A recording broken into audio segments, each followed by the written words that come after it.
Hey everyone, Chris Bentley here, host of the Social 333 podcast. I'm your host, and today my guest is no other than Dr. Stan Harris. Dr. Harris, welcome to the show. Hey, thank you. It's good to be here. Awesome. So tell the audience a little bit about yourself and what you do. Well, in a nutshell, I love empowering people to break through the barriers that try to hinder their success. So I ignite and reignite a passion in people for life, for love, for the Lord, and for business. Tell me a little bit about Dr. Breakthrough. That's really interesting, your nickname. Well, I always have to tell people it's Dr. Breakthrough. I can't provide a breakthrough. I just prescribe the breakthrough.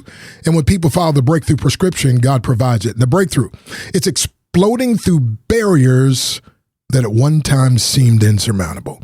And so I've had a lot of challenges in life, like a lot of other people, I'm sure.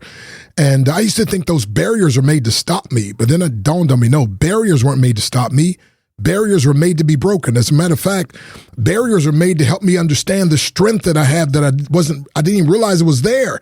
And so anyway, I just started teaching people this, but can I tell you the story of how I got the name? Yes, absolutely. Well, this guy named Willie Jolly is Dr. Willie Jolly now, and we were speaking at Howard University many years ago, about 24 years ago. He said, hey, Dr. Stan, he said, look, man, I know you got a PhD in martial arts, doctor in divinity, a few credits away from doctor of naturopath. He said, but branding's everything. He said, man, you know, when I watch you speak and listen to you, he said, man, especially when you do live presentations, you stack up your boards and write things on them like fear, procrastination, and doubt and all that stuff, and then you stack up bricks and break them.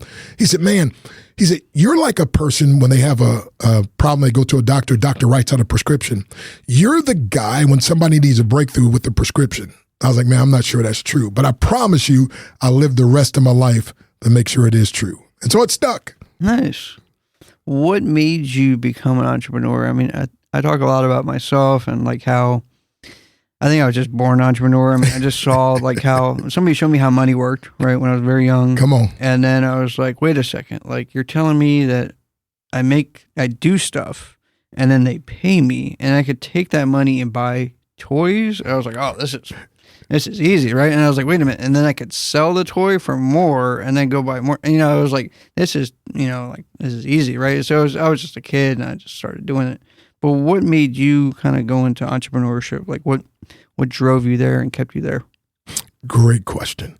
So actually, I'm a minister of the gospel and evangelist and also a 10th degree black belt. So I travel around doing martial arts demonstrations, speaking to crowds. Well, a good friend of mine named Myron Golden, I had introduced Myron and mentored him years and years. He said, Doc, man, I do these seminars. And what I'm learning as an entrepreneur, he said, bro, you do it naturally. He said, man, you'd make a lot of money if you became an entrepreneur. I said, man, I'm not really interested in that. I just want to serve and minister to people, right? And I thought I was being, that's just what I want. Well, he said, and he shared with me, he said, well, here's one thing I want you to know. The only way you can help people right now is when you speak on your church on Sunday or if you're doing a revival. He said, do people spend more time in church or out of church? I said, out of church. Right. He said, so you only want to have influence when you go to church and that's the only time you want to influence them? He said, by the way, what you do now, it's not duplicatable. He said, dude, you travel 300 days a year. You got a big old motorhome. You breaking boards and bricks. You get invited to all these places. He said, you can't duplicate that. He said, if you could learn a system and then you could become successful and then teach other people. He said, just like martial arts you taught me and this and that. I was like, oh, he said, then you could teach people how to make more money. So when they come to church, they got more money come to church. They got more money to help people. They got more money to be free, to do the things they want. And you're duplicatable. He said, that way, when you're gone, you got a legacy that can continue on. I was like, wow. And he was right. Now, I had to be honest with you. I was a little upset with him at first because he bought me this book and for Christmas, Og Mandino, the greatest salesman in the world. Mm-hmm. I was like, man, I don't want to hear nothing about no sales because in my mind, I was like most people. I was thinking about the bad kind of selling, and that's what I thought selling was. Mm-hmm. That's not selling. See, true selling is serving. I didn't understand that. I was like part of the fake selling, which is manipulation, right? And so somebody trying to sell me something for their best of interest, blah, blah, blah. And then when I was, that book sat on my shelf for 2 years. Now, can you imagine? I was upset with him.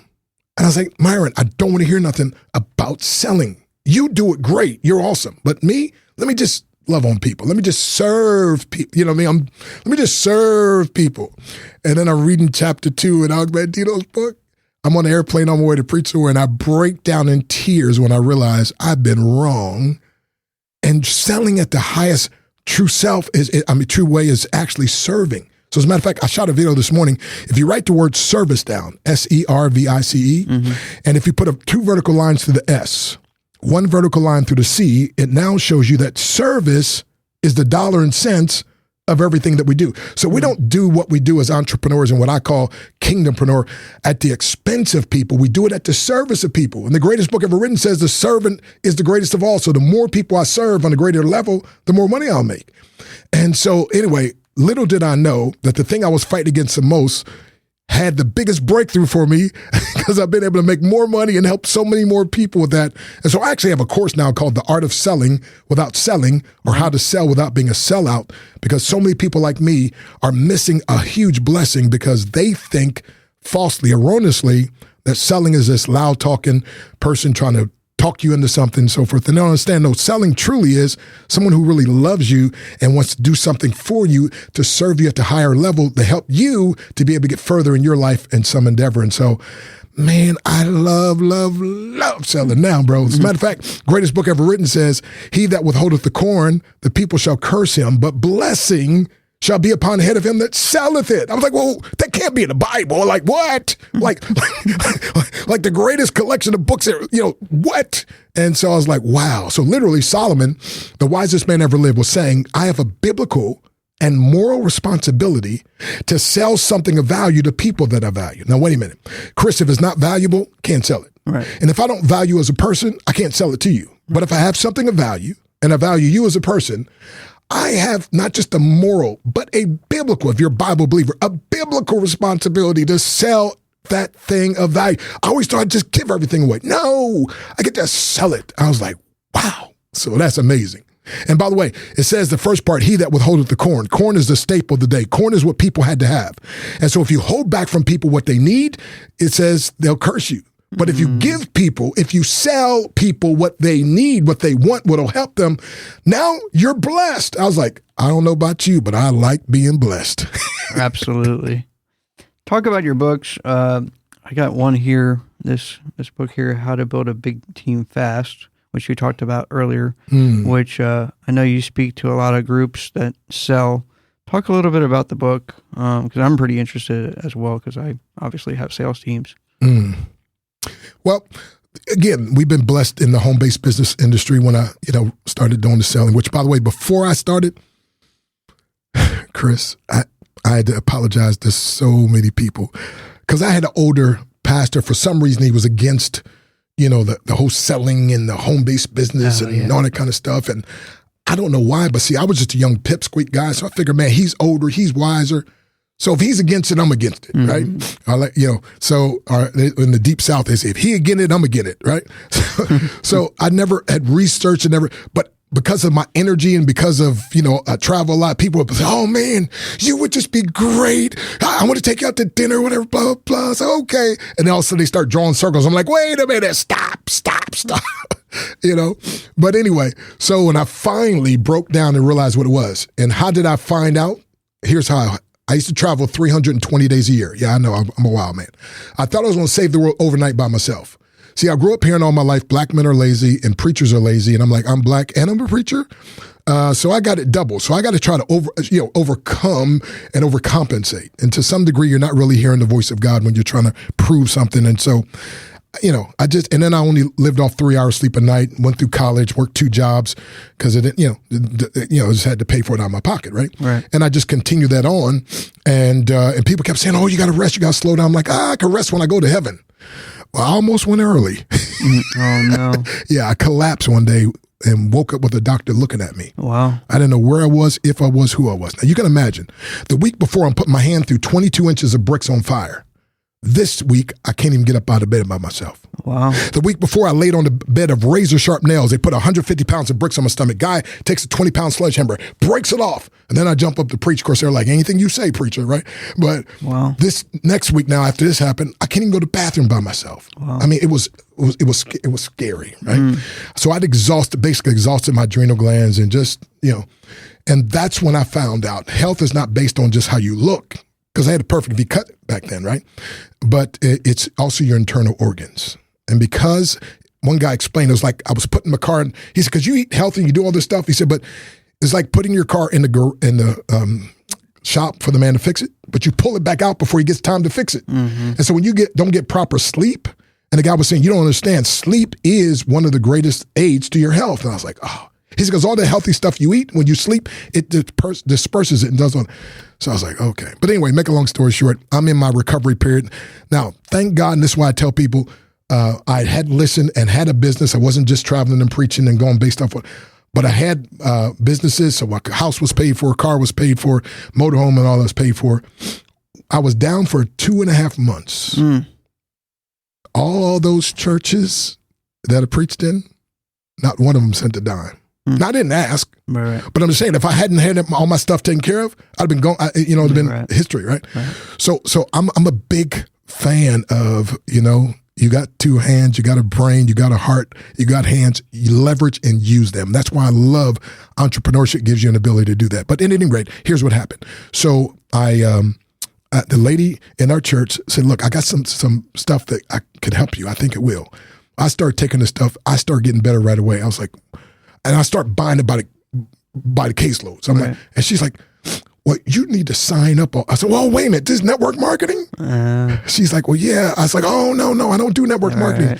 She said, but if you sign up, you can get it for a lot cheaper. And I don't mind making the money off you, but if you want to, save the money, you can give it away if you want. And so I said, okay, put it in my wife's name. Don't tell nobody. Right? Well, make a long story short, my brother-in-law at the time was a pastor, and he's like, Doc, you were like the strongest guy I ever met. Then you're like a walking dead man. Now you look like 10 years younger. Like, what in the world are you?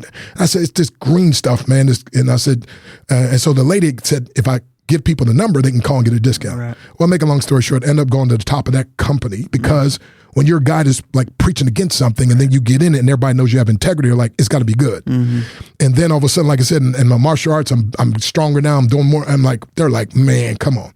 So I'm making all kind of crazy money now, just helping people. I'm like, wait a minute, I give people a discount, give them something they want, they need, and you're paying me for this? I'm like, this is crazy. So I end up going to the top of several different companies and people kept saying, what are you doing? What are you doing? Well, so I wrote a book to explain how to build a big team fast, right?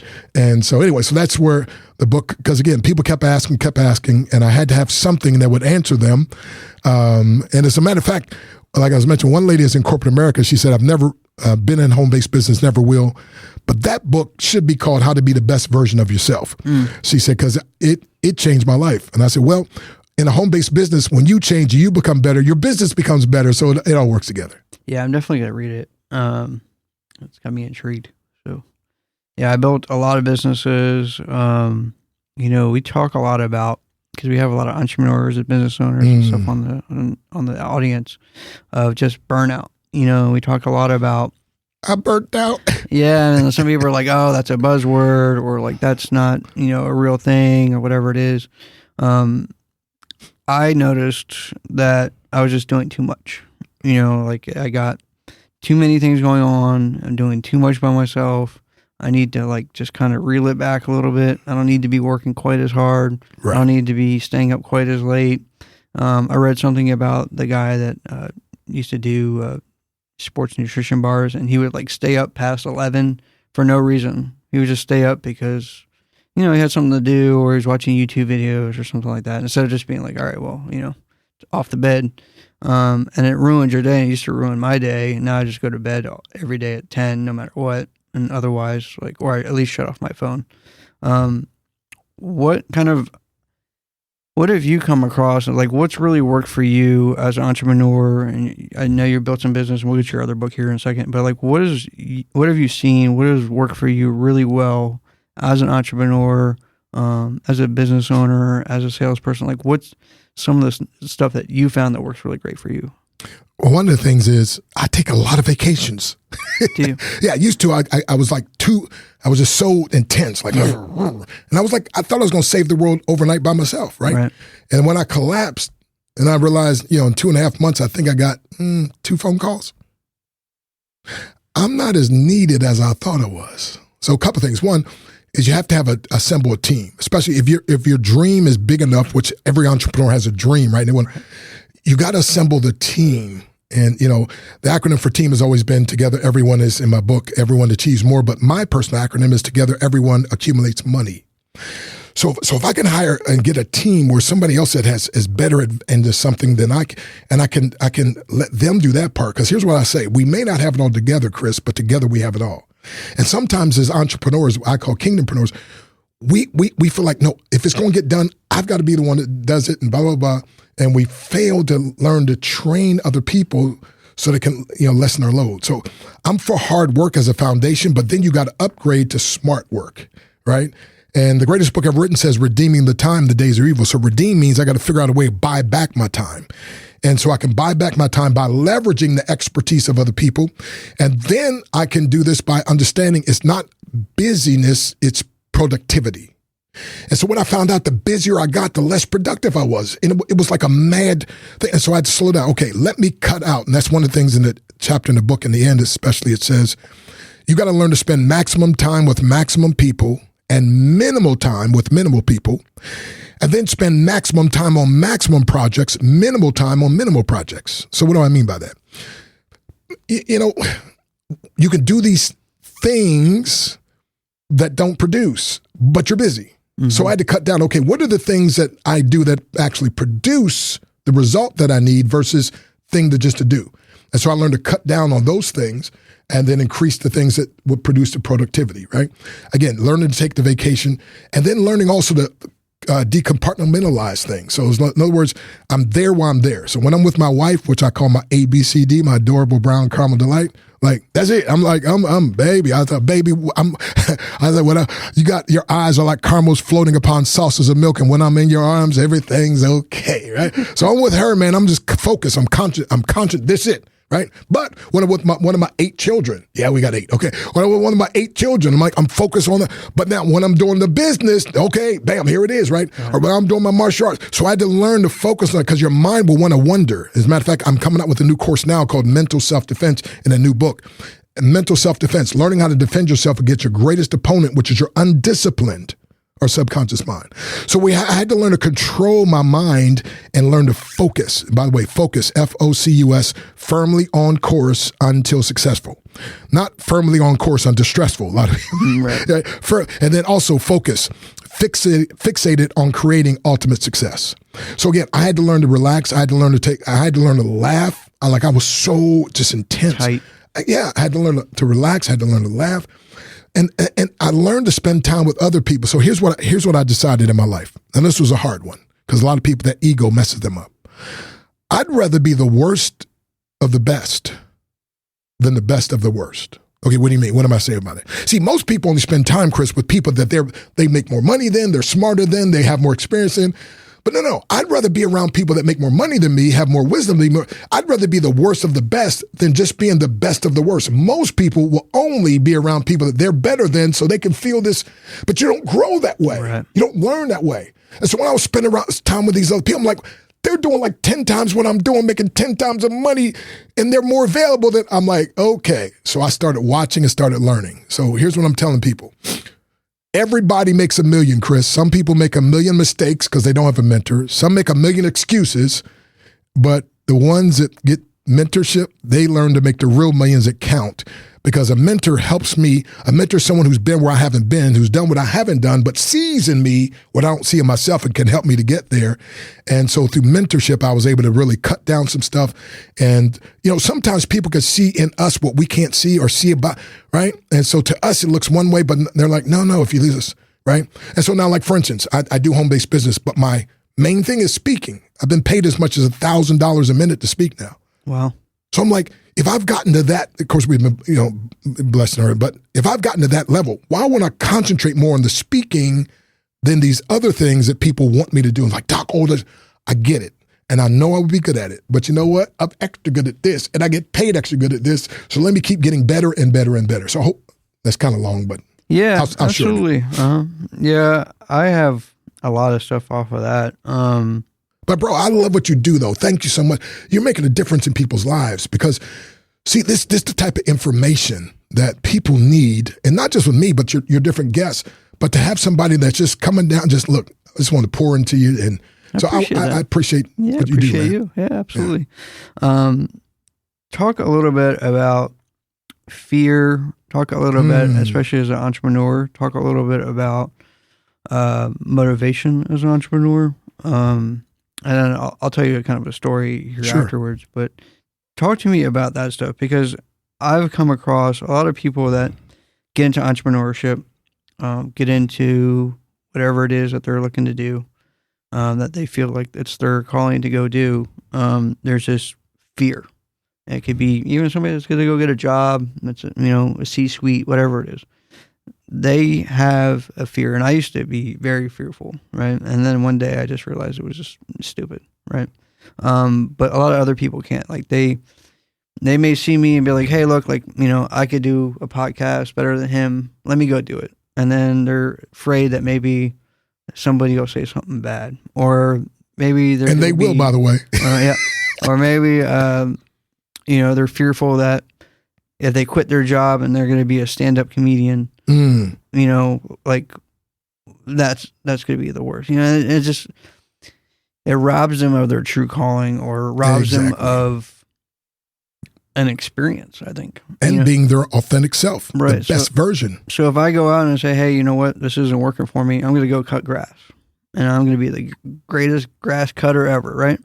And just like we're kind of chuckling a little bit, but like maybe that's what I want to go do. And maybe it's not going to work out, but at least I'm going to go try it because I had an idea to go do it. Mm-hmm. And you can laugh at me, you can call me all kinds of whatever on social media. At the end of the day, it's like, I'm going to go try it. And the funny thing is, like, a lot of people a year from now, 6 months, a month, they'll forget about it. Mm-hmm. They're not even thinking about it. But a lot of people have that stigma. Talk to me a little bit about what you've seen in fear as even motivation. What have you come across? Because I know you speak to a lot of people. I know you do the home-based business. I know you talk to entrepreneurs or people that are trying to be entrepreneurs and trying to do something different. Even if it's paying that credit card bill or buying their girl a ring or buying a new car, whatever it is. Tell me what kind of holds people back that you've seen. Well, first of all, my acronym for fear, and that is former experiences affecting reality. So a lot of times our fear is based on some former experience.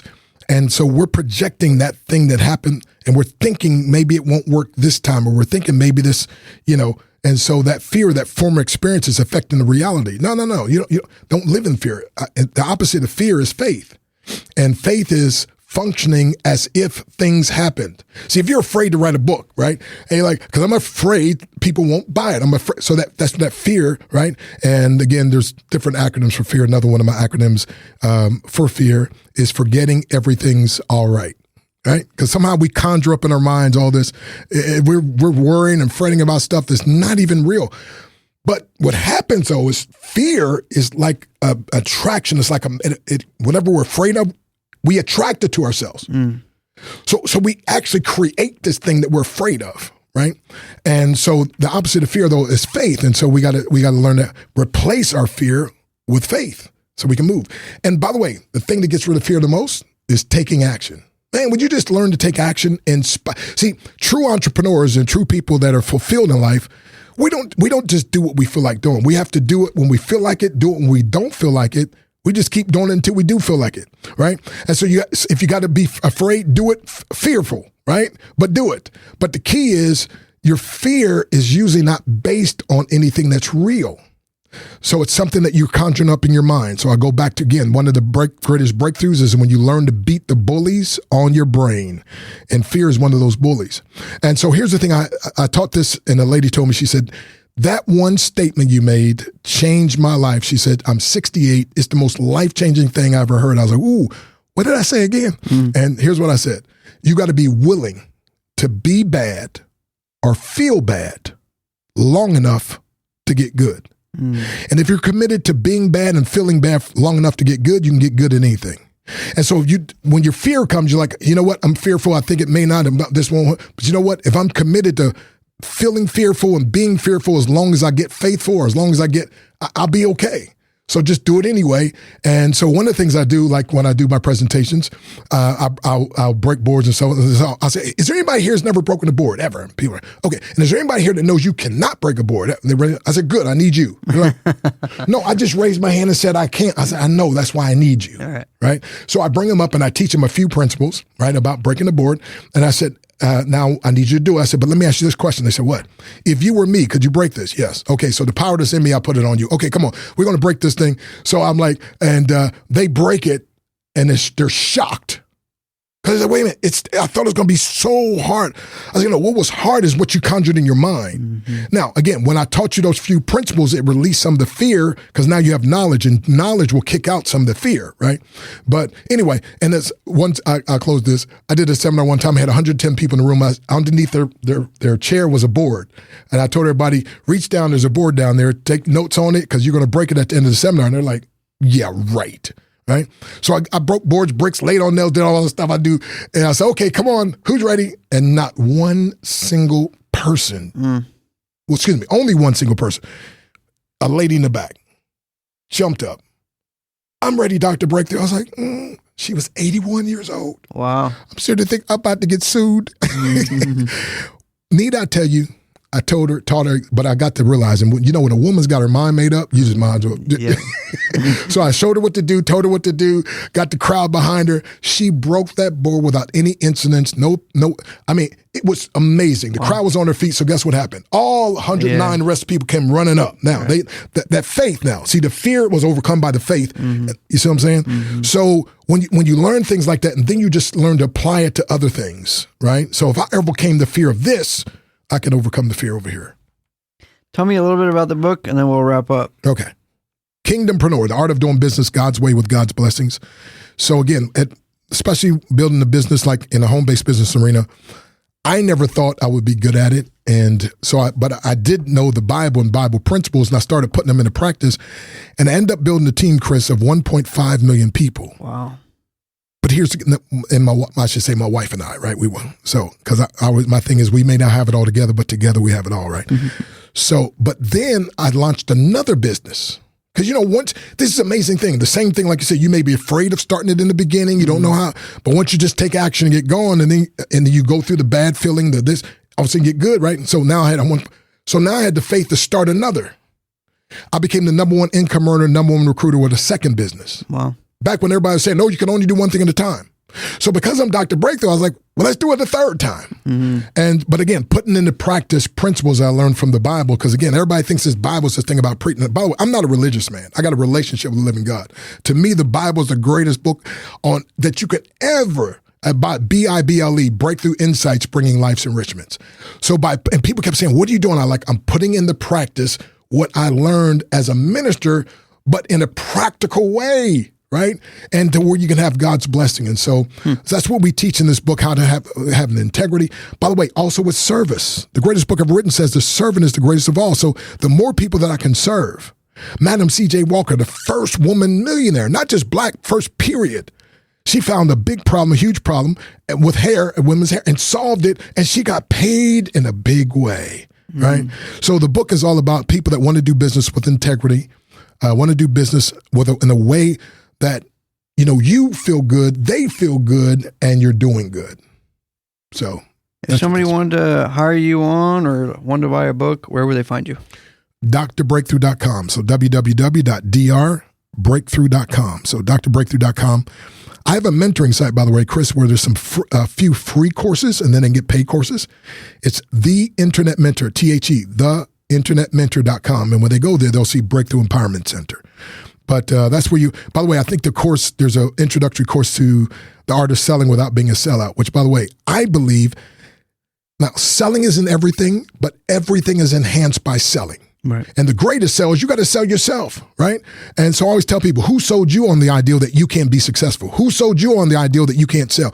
Who sold you on the ideal you can't have a good marriage? Who sold you on the ideal you can't raise children? And you see what I'm saying? It's all about sales. Sales is not just something, a thing, it's principles and concepts. And I had to sell myself constantly on what I can do and who I am. And that's where the success lies. So a true motivator and a breakthrough specialist, I'm the first breakthrough speaker, by the way, is we empower people, motivate people to the place where they motivate themselves, right? But one last thing, I want people to call me. I'm going to give them my phone number. Okay.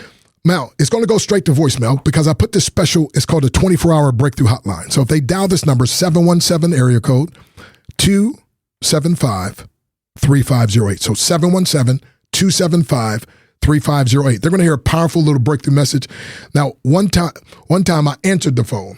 I usually don't answer if I don't recognize it, right? I answered the phone. Somebody saw me on television shows, and they're like, oh, no, don't answer it. She's like, I heard your message. It's so uplifting. And my friend was so discouraged. I said, if you just hear this man's message on his phone, it will make your day. So hang up. We're calling back. Don't answer. We want to listen to it. And I was like, okay. And that's why I started getting more and more. And so I was like, you know what? Awesome. That's my 24/7 hotline. So it'll go right to voicemail. But again, if you can text me if you want the information. I love to speak and preach in churches, speak for schools. And I just love empowering people. I speak a lot for young people too, because, you know, I can still break a few things and all that. But I just love empowering people. So let me demonstrate this. I bought a little demonstration for you, Chris, as we come to a close, because I thought I wasn't sure. But in a nutshell, this is what I really do. I should have bought a glass of water. But this is people in life, power, you know, turmoil, problems, all that. And after a while, there's like nothing's happening. All right. And so I'm Dr. Breakthrough. And I just come by and help them relight their fire. Nice. And then in some cases, we get to work together. And we can burn brighter and higher. Nice. Right? And sometimes I'll have a glass of water and jump it in the water, and it don't matter how many times, it just won't click, right? Right. But if you put another fire to it, bam. So that's what I'm going to do for you. And I just love people because I was a guy, I was a nobody. God and I made me into a somebody. Now I'm committed, Chris, to telling everybody he can do the same and a whole lot more for anybody. So last phrase, I was a mess, but now I'm a master, and the martial arts considered a grandmaster. And so every mess, and people got to understand this, every master, was once a mess or at best mediocre. Therefore, every mess or mediocre person can one day be a master. Now, whenever a mess or mediocre person becomes a master, you now have a message that if you market to the masses, you can make millions. Hey, that's my story, and I want it to be your story. So contact me again, 717-275-3508. Check out drbreakthrough.com. Go to one of my mentoring sites, get one of my free courses, or you can get a paid course too, theinternetmentor.com. And by the way, last Sunday, I just launched a 90K and 90-day challenge. Wow. Where I'm teaching people some principles, how they can make an extra 90K on top of whatever else they're doing in 90 days. So if you want information on that, I just got it started so we can help you too. Awesome. Dr. Stan Harris, I appreciate you coming on the show. Chris Bentley, I love being on the show with you. Please invite me back. I will. Can I invite myself back? Yeah. Because I contemplated wearing my Dr. Breakthrough shirt, and I was like, that'd be, and look at you, man. Yeah. So I should have done it. I should have done it. It's all right. Next time. I appreciate you. You have a good one. All right.